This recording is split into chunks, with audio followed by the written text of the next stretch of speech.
Chair of Law Day 2004. If I step aside, I'm also playing the role of Roland Kidder to welcome you to the Jackson Center. I'm sure your teachers have told you important rules about going to the theater. Let me go over some of them. The word theater, next week we will have the Brown sisters and other dignitaries from Brown versus the Board of Education in Jamestown. Okay, after that, you will see a video called Video Images of the South, made by Cole Peterson. Cole Peterson is right here. And while I'm giving introductions, we have Aaron Tomasini up in the booth. And we have right here Matt Kraft, the author of the play. Matt, will you let them know where you are? Linda Taylor, director of the play, and Judge Gerasi. And also Holly Sullivan, who introduced the play. Holly is over here. Okay, you will not see a dialogue. You will not see words to explain what you see in the video. You have to make up your own mind to get an impression of what the segregation was like in the South before Brown versus the Board of Education, or the law that says separate but equal is illegal. Once that is finished, you will hear a dramatic speech taken from the writings of Robert H. Jackson. This will be performed by Robert Terryberry. Holly Sullivan will then introduce the play, and the play will start immediately after the introduction. Closing remarks will be by Judge Joseph Gerasi, the New York State Supreme Court Justice, and then we'll have a closing, and that should be the end of the afternoon.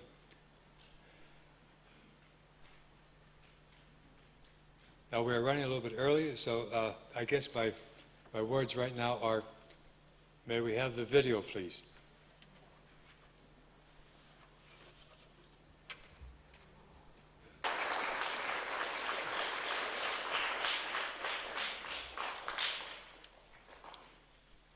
Segregation. It is an ugly concept. You have just seen images of the face of segregation. Faces of people caught in the trap of segregation. Faces of people addicted to enforcing segregation. Our country had to struggle with this concept. Our people had to struggle with the reality of this practice. And our courts had to come to grips with this concept, this hate-filled practice, this ugly wound upon our nation.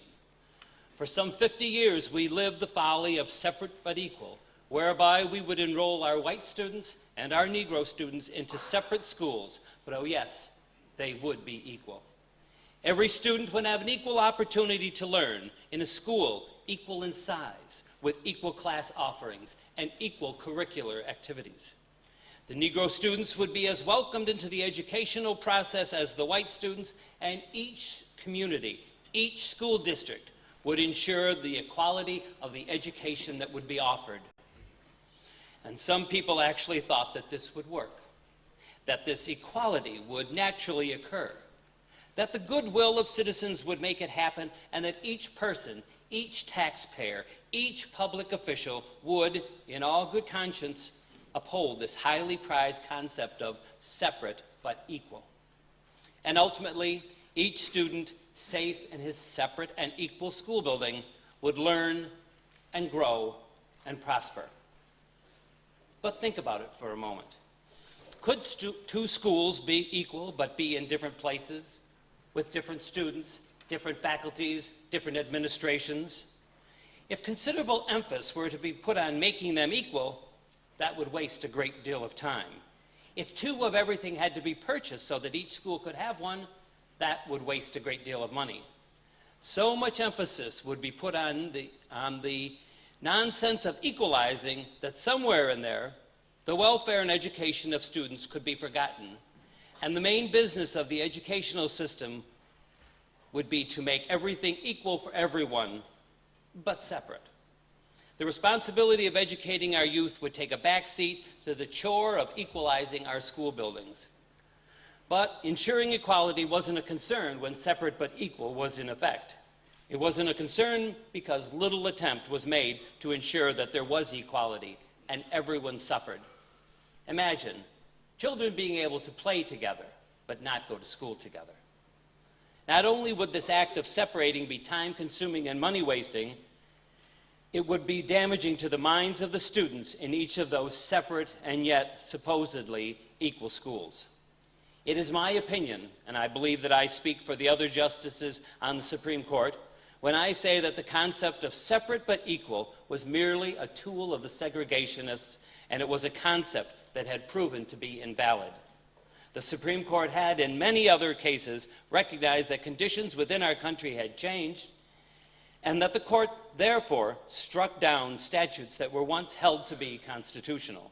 Whatever had been the situation in earlier times in this country regarding segregation, the Negroes had made much remarkable progress in such a relatively short period of time since the end of the Civil War, and now, here in 1954, discrimination based solely on race was no longer supportable. The separate but equal rule needed to be looked at in the light of the times, in the bright light of fairness to all of the citizens of our country, Negro and white. Education is no longer regarded as a privilege for the few. Everyone has the right and the duty to become educated. It is a national concern. Our federal governments must lay the groundwork for education to flourish, and the states and the school districts and the parents and the taxpayers must support the establishment of democratic, dynamic, embracing school systems. The Supreme Court of the United States, under the guidance of Chief Justice Earl Warren, heard arguments about the topic of segregation. I knew that I would vote to rule segregation unconstitutional, but this was not any easy decision for me. I like to make decisions based on precedent, upon previous cases, but Justice Warren, who was new to our court, wrote an opinion that I could agree with. It was an opinion that spoke to segregation in the area of education only. I could understand the resentment of those who were forced into segregation, but I also knew that we could not ignore the claims of those who were forced out of segregation. And for generations, it was universally understood that segregation was not forbidden. It was not against the law. People enforcing separate but equal were not breaking the law until this Brown versus Board of Education decision. Justice Warren wrote a court decision that was simple and direct, that could be understood by any reader, and that did not blame anyone for this strange institution of segregation that the court had just struck down. We had to reconsider and reconcile our divergent educational systems, and in doing so, help our fellow Americans to realize that the two races were constitutionally equal. They had like abilities, needs, rights, and duties. I'm proud to say that the opinion was approved unanimously by the Supreme Court justices.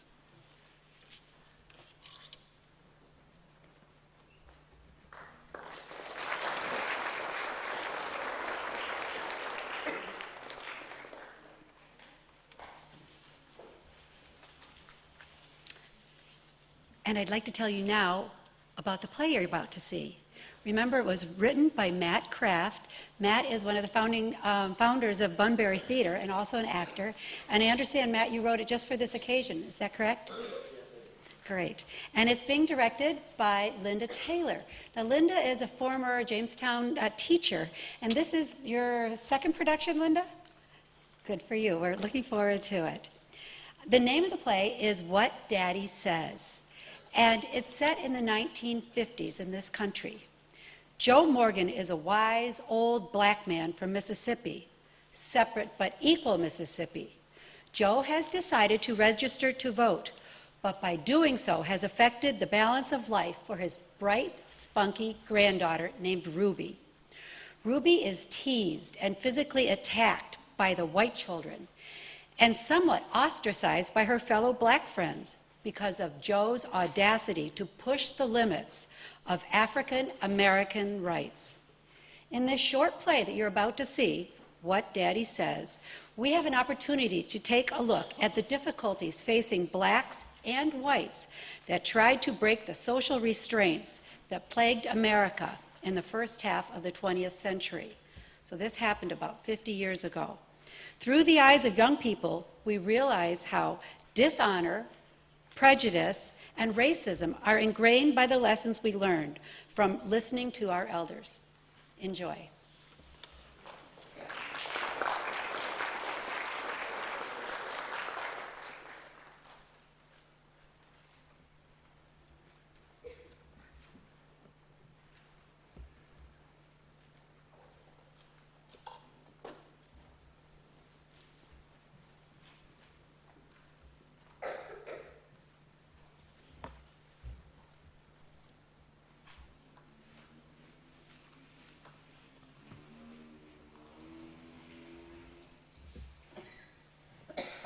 Why don't you wade in the water?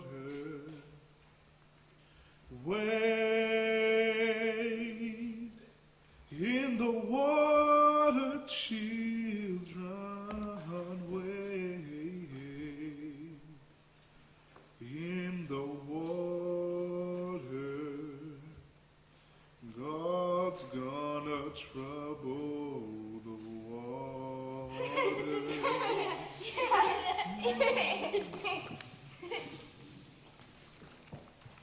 If you don't believe that I've been redeemed, Do you see who that is there? That's old Joe Morgan, ain't it? I said my God's gonna trouble the water. He's caused me a lot of trouble. That's what my daddy said at Sunday dinner. My daddy, too. What does an old colored guy care if he gets to vote or not?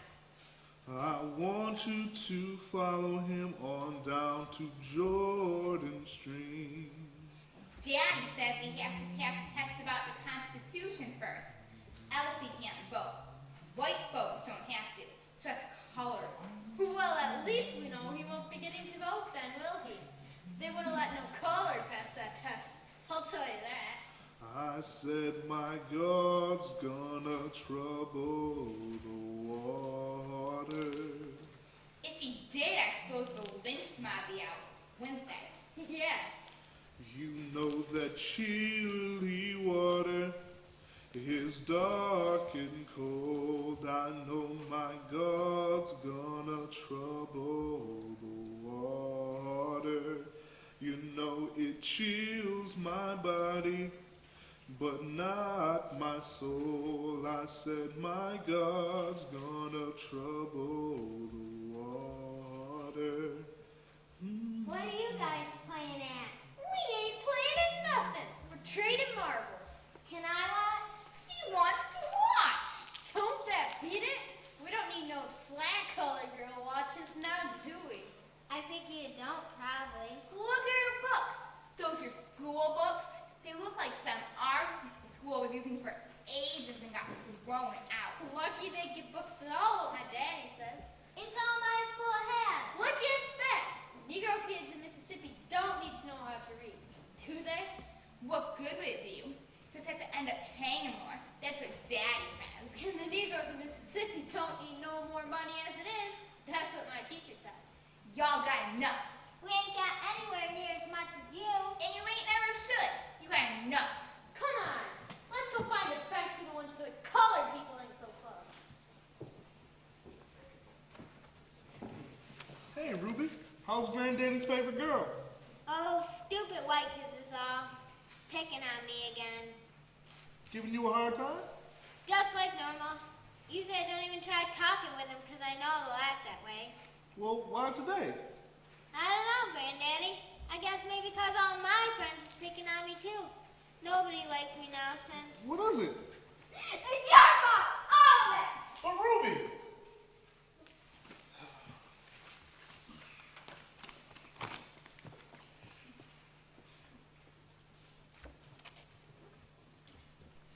Hey there, little Jimmy Coleman. How you doing, boy? Who's that, your girlfriend? That's him. That's the guy her daddy was mentioning. Ruby's granddaddy. What's he doing here?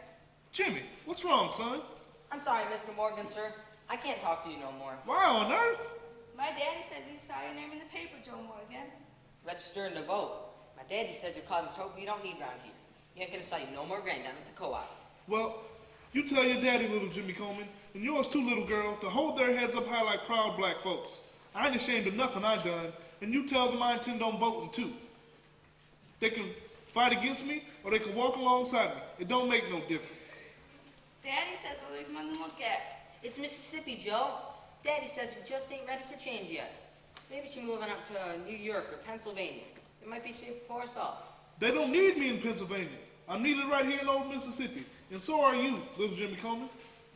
I'm sorry, Mr. Morgan, sir. I can't talk any longer. I'm liable to get in a whooping. Daddy says the lynch mob will be out setting fires again. Associating is a good enough reason. Then go on then, go. You should go home too. I got my test in a little while. If I pass, then I should be able to vote like any free man should. Ain't no fear in no mob then. Either way, I've won something for black folks everywhere. I know, I'm just a kid. Well, then go on. Do like your daddy says. Just remember, things can change when you're a man. Or maybe they can't.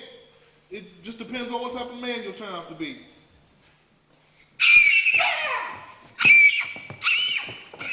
Help her, Jimmy!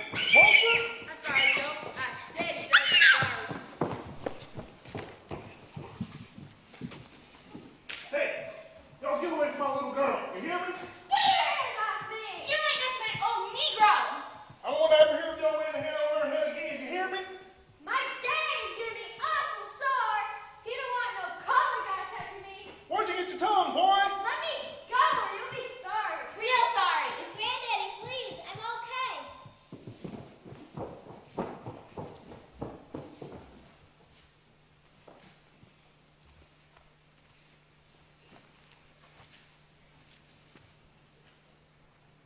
Have they ever done that before?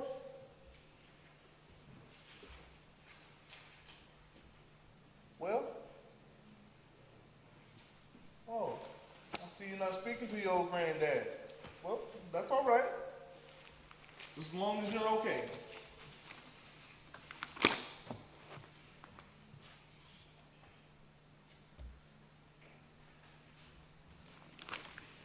Do you remember that day when you was 4 years old and you came into town? Not this story again. Well, that happens to be one of my favorites. A story that'll go down in Morgan family history. I was a dumb little kid. Aw, come on now, Ruby. You came walking into town square with your mama, coming to see your old granddad down at the mill. And you walked across the grassy square singing in that little sweet angel voice of yours. You remember? Oh well, you were singing anyway.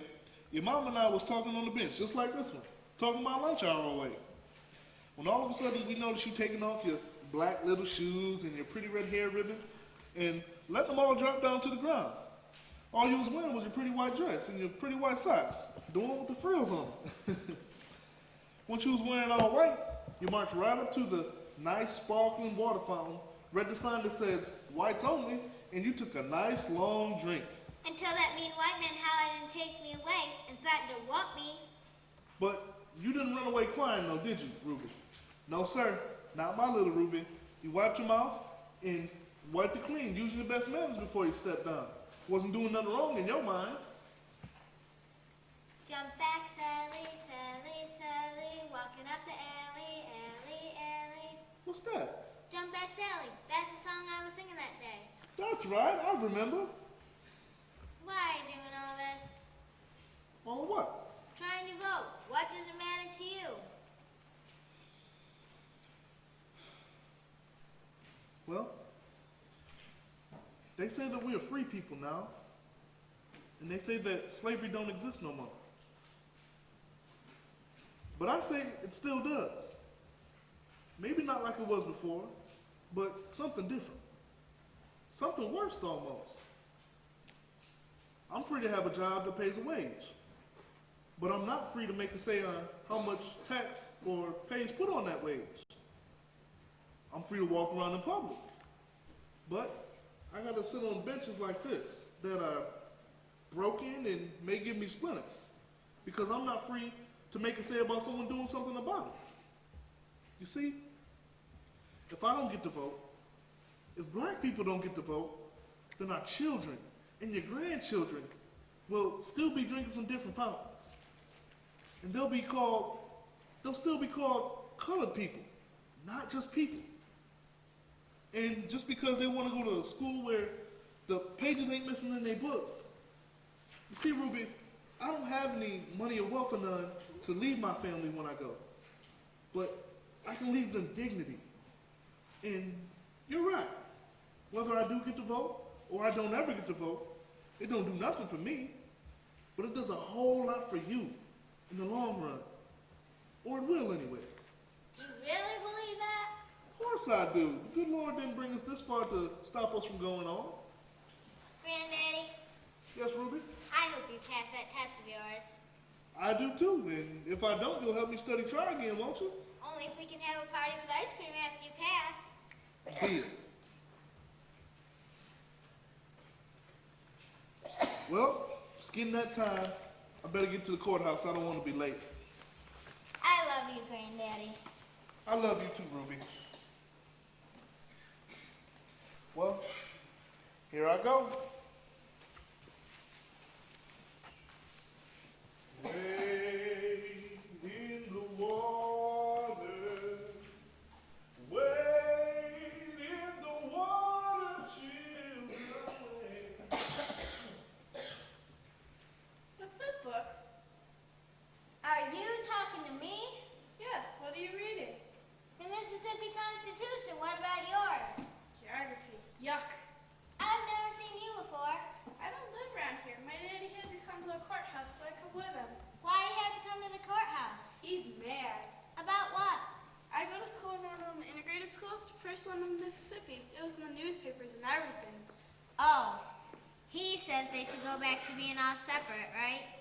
No, my daddy says it is morally and spiritually right for black and white kids to go to school together. Together?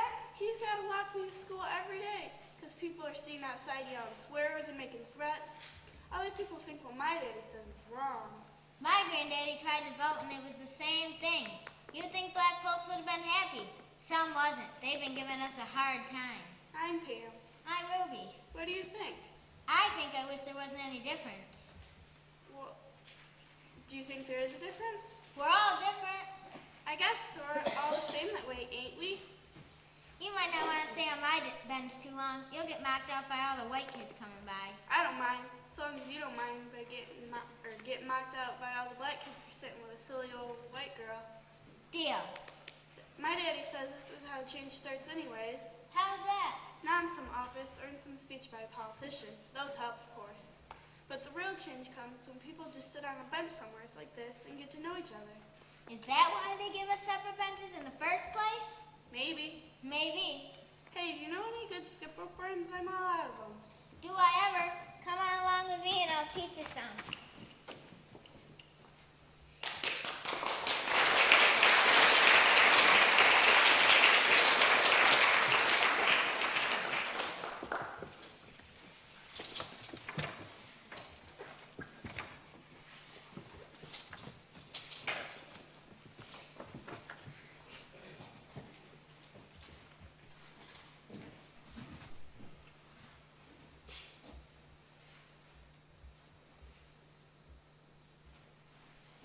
Joe Morgan went out to the courthouse that day. He passed his test and was given a voting registration. My daddy said he should never been allowed to take that old test. My daddy said he didn't want him to. Too much trouble. I played with Pam that day, and later, me and my daddy and her granddaddy went out to dinner. My daddy said it was just the sort of exposure we all needed. We all had fun that night. A few weeks later, I went and spent some time with Pam at her house. I went to the integrated school where I learned so much. She left her pants because the night after Joe voted, a bunch of people thought he just set his house on fire.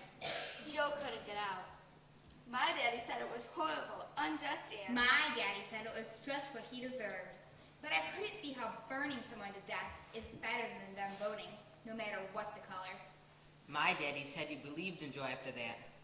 What were they all so scared for?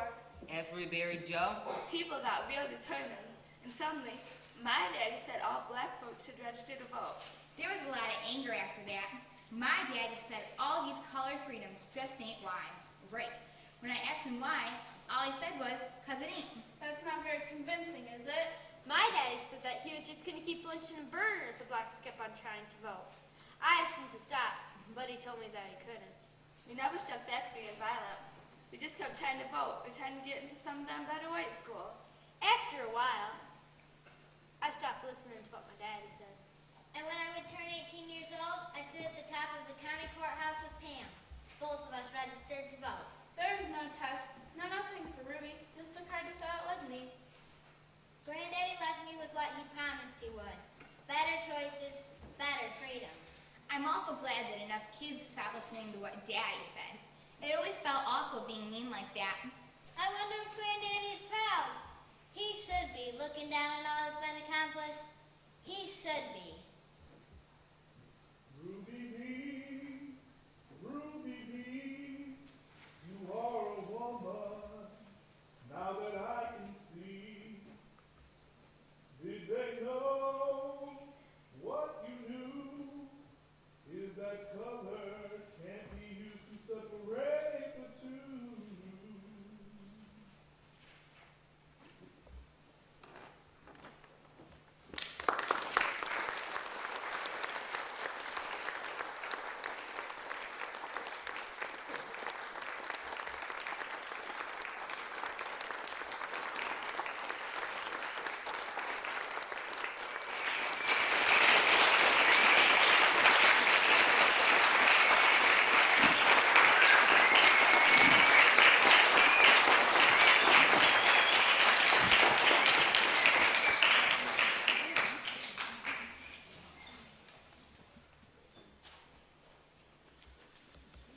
All right, order in the court. Let's give these fantastic people another hand, please.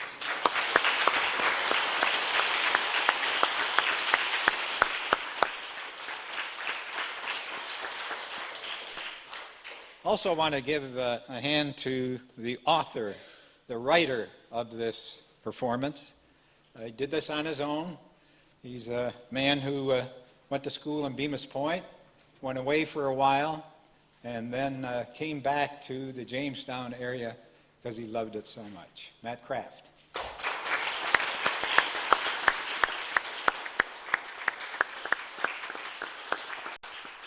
Now we do have to salute a few more people. John Sember and Linda Taylor. Linda is the one who was the director of the play, and Cole Peterson, who put together that video. Would you folks stand and get a hand, please?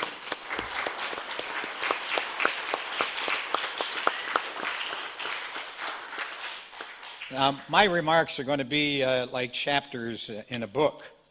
And the first chapter is entitled, What is Fair? Do you think that it was fair for the white and the black parents of these young children to make so much of a fuss because Joe Morgan wanted to vote? He wanted to vote. Do you think it was fair for the white children to pick on Ruby because her grandfather wanted to vote? Now, what you just saw and heard were examples of racial discrimination and prejudice and segregation and how these bad acts hurt people. They hurt children and they hurt adults. But what you saw at the end was that these children, when they grew up, realized that segregation is wrong. Now, chapter 2, segregation. What was it? You saw a little bit of it here.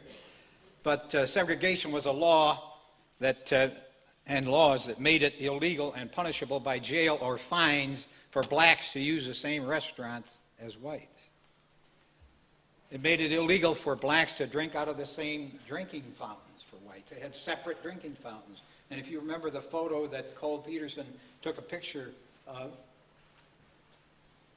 it showed the black fountain and the fountain that the whites used. The one that the blacks had to use was a grubby little dish-like sink and fountain, and the other one was a nice ice-cold water fountain. Segregation was moms and daddies and grandmothers and grandfathers in the South passing laws to keep the whites separate from the blacks in the streets and in the schools and on buses and on trains to make sure that they were kept separate. And they passed laws, these mommies and daddies and grandmothers and grandfathers, they passed laws to make it difficult, if not impossible, for blacks to register to vote. And white judges, because there were no black judges then, enforced those laws. And segregation was Florida laws that didn't allow white and black students to use even the same school books, same types of school books. And segregation was an Alabama law that made it illegal for a white nurse to nurse a sick black man in a hospital, no matter how sick he was, even if he was on the verge of dying. And black judges enforced those laws. And segregation was 11 states in the South that required African American passengers to ride in the back seats of buses and in the back seats of streetcars. And segregation was 11 states operating separate schools for the blind, so that if you were blind and black, you couldn't go to the same school as someone who was blind and white. Make sense? But that was segregation. Chapter 3, what did judges who wore robes like this do about segregation? What did they do about it 30 years after Lincoln gave the slaves freedom? Well, let me tell you what some judges did about segregation in 1892. That was 400 years after Columbus discovered America. First, I want you to pretend that these benches are railroad cars. This railroad car over here is for whites only. And this one was for colored only. And now, a young man by the name of Howard Plessy, who was, he was colored, but actually he was so light-skinned that he looked white. Well, he bought a ticket to ride on this train. He wanted to go from New Orleans to another city. And when he went up to the train, he was told that he had to sit in the car for the colored. He says, no way am I going to sit in that car. I paid full price for my ticket. I paid the same price that people pay for the first car. And I just am not going to sit in that old beat-up railroad car that doesn't even have a bathroom, that the one in the front has a nice bathroom with running water. The one in the back had a bathroom with a hole in the floor. He said, I just am not going to do it. Well, what do you think happened to him when he walked over there and he sat in the chair?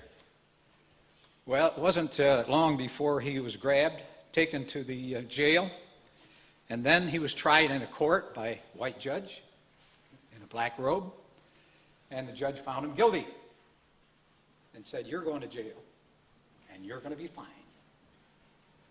Now, he got a lawyer, and they went to court. Went to judges, black robe, white judge. Said, judges, this is not fair. This is not fair. I'm an American. I paid the same price that whites did. Not fair. Well, the judges said, as long as the state provided separate but equal schools, cars, seats, whatever, then it was legal. So you're going to have to pay your fine, and you're going to have to serve your sentence. There was one judge there, though, but he was outnumbered. He said, our Constitution is colorblind. It doesn't matter whether you're red, white, green, black, or some shade in between. But he was outnumbered. Chapter 4. Try separate but equal for Catholics, Protestants, and different nationalities. Let's pretend Mississippi, instead of passing a law, or maybe in addition to passing a law separating whites and blacks, said, all right, Catholics and Protestants can't ride in the same bus together, or can't occupy the same seat. The Protestants get to ride in a nice plush car, Catholics are over here in this beat-up car with the blacks. Think that's fair? Or turn it around the other way. Let's say Mississippi passed a law saying keeping blacks and whites separate, but also we're going to put the Protestants in the plush seats and the Catholics sit in the back, and vice versa. Fair? Would you like that? Well, no. At least I wouldn't, and I'm sure you would not. Now, the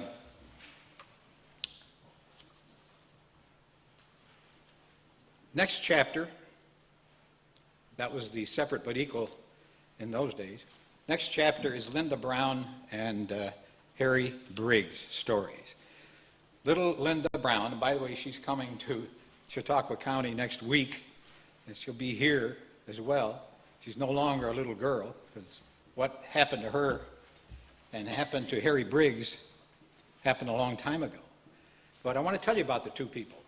Linda Brown, Harry Briggs are celebrating their 50th anniversary. Now, they're not married. It's not their birthday. And they lived in different states. They didn't even know each other. They're celebrating the 50th anniversary of a decision that in a lawsuit that they won against their school boards that were segregating the blacks from the whites. Now, Linda was a little girl of about 7 years old who liked to play games with her sisters. She had to travel over a mile to go to her black school. And you know, the irony was that 2 blocks from her house, just 2 blocks from her house, was a nice, beautiful school that she couldn't go to. She couldn't go there because she was black. And that school was for whites only. Now, let me tell you about Harry. At the same time, Harry, who lived in Clarendon, South Carolina, he had to walk 5 miles to school. 5 miles back. That's like walking almost to Lakewood from here and back again, every day that he went to school. And he had to walk through sunshine, rain, cold. And every day that he walked to and from school, past him would go these beautiful, shiny, yellow buses zooming by, full of white kids going to the white school. Now, one day when he came to school, all dripping wet because it had been raining, and the rest of his class too were all dripping wet. He's shivering, he's cold, chilled. Well, the teacher and the principal of that school got so upset that he went to a person who was a superintendent of all schools in that county, both black and white. And he said, "Mr. Superintendent, we don't have a bus. My kids have to go through the rain, through cold weather to get to school. You've got 30 buses for the white kids. Can't I have just one? Even your oldest bus? We'll pay for the gas." What do you think the white superintendent told him? No way. And so he had to walk to school, he, Harry Briggs, and his schoolmates in that rickety building. And let me tell you what the schools were like. His school was a one-room school.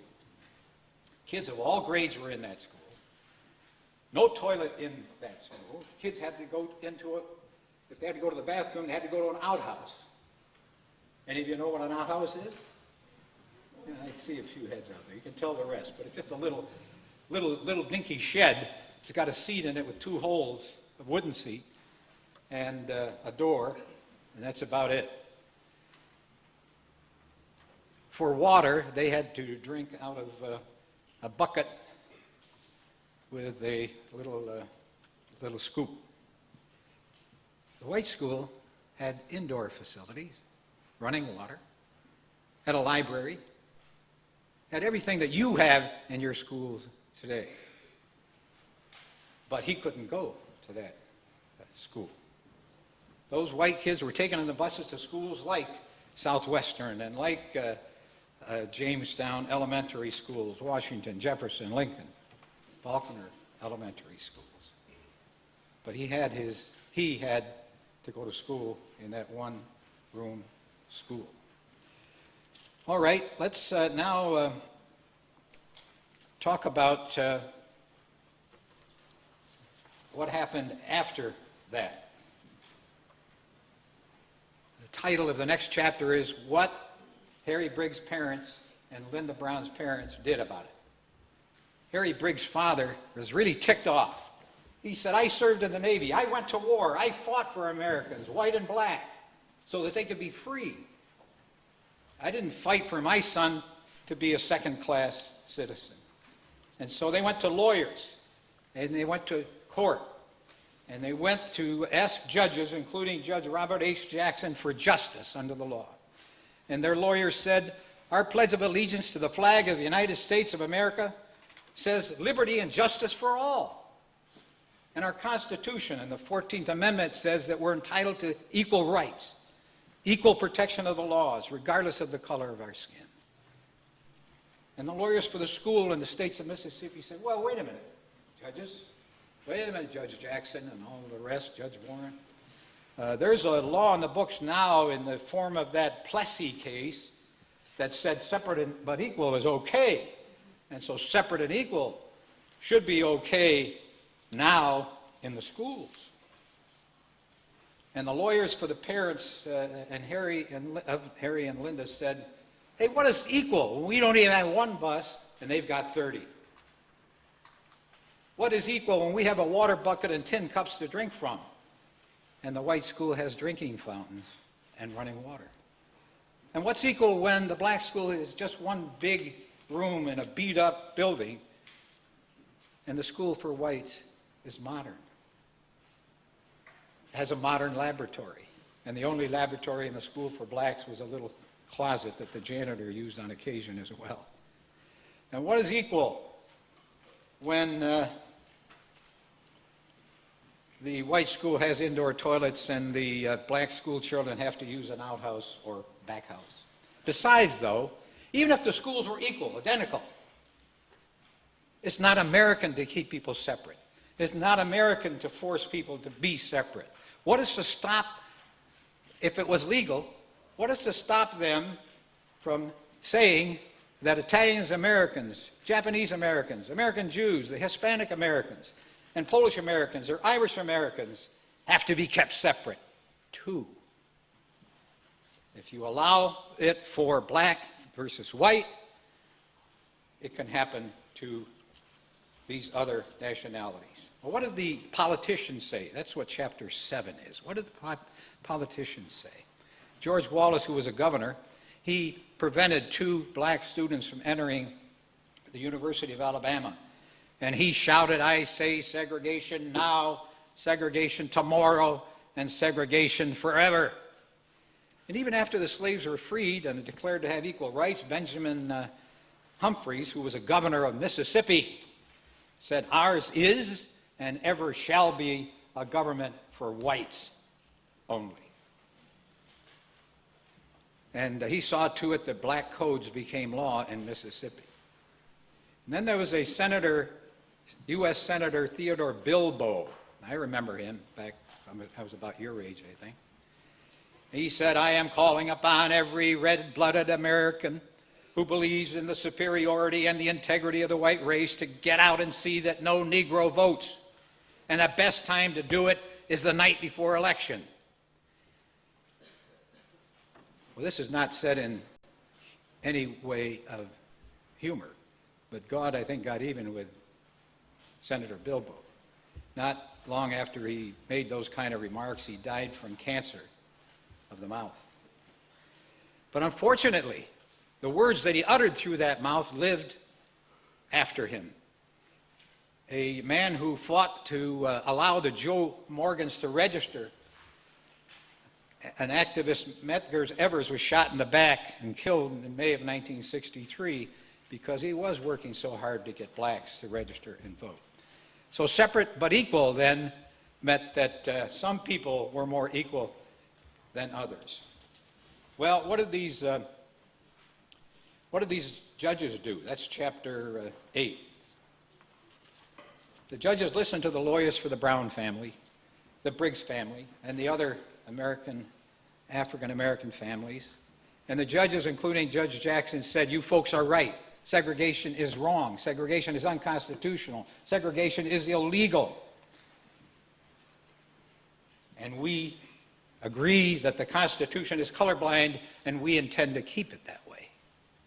And because of the courage of that Reverend Delane, who was the principal of that school of Harry Briggs, because of the courage of the parents of Harry Briggs, they had the guts to go bring this lawsuit. And by the way, Harry Briggs' father, as soon as he signed the petition for the lawsuit, he got fired, as did quite a few of the black parents who signed a petition for Linda Brown and her sister and the other blacks. They got fired. They had lost their jobs. And so these folks were courageous, and even the judges were courageous too, to take the stand against segregation. Now, and because of that decision, it's illegal in America for a school or a state or a city or a county to practice segregation or order segregation because of race, color, creed, sex, or nationality. So the next time you pledge allegiance in your schools or anywhere else, when you pledge allegiance to the flag of the United States of America and you get to that part that says, with liberty and justice for all, say it loud and clear so all daddies and mommies and politicians can hear you. And now what I'd like you to do, if you would stand and salute the flag behind me, and this part of the program will end. Would you mind standing? Don Sember, will you lead us? I pledge allegiance to the flag of the United States of America and to the republic for which it stands, one nation, under God, indivisible, with liberty and justice for all. Thank you.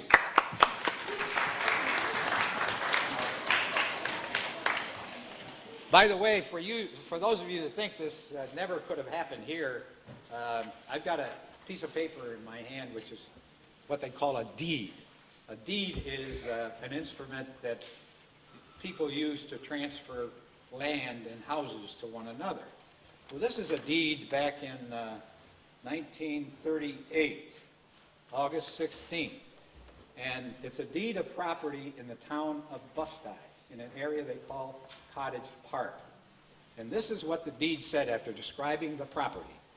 It said, this conveyance, this deed, is made by the party of the first part and accepted by the parties of the second part, subject to the following restrictions: that no portion of said property shall ever be transferred, sold, conveyed, leased, or rented to Negroes, Italians, or Polanders. So that shows you, even here, there were people way back then who wanted to keep us segregated.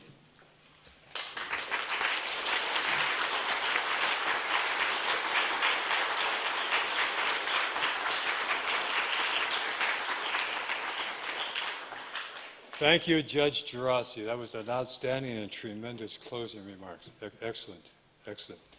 I neglected to introduce Carol Drake.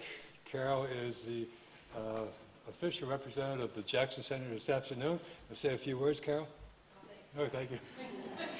And our superintendent from Jamestown was here. He just left. We were thankful that he was here. Southwestern and Ring School. You made your school proud today. You were an outstanding audience. I congratulate you.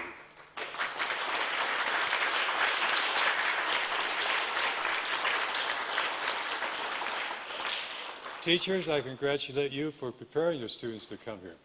Now we have docents, leaders who can give you a tour of the building if you have time waiting for a bus or waiting for a ride back to school.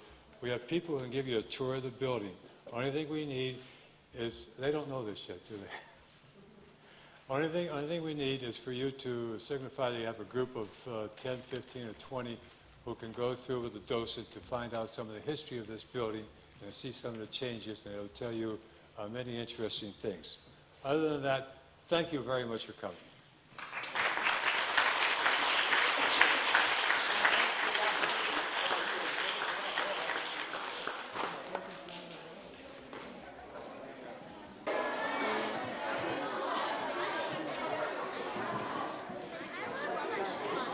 Pretty good.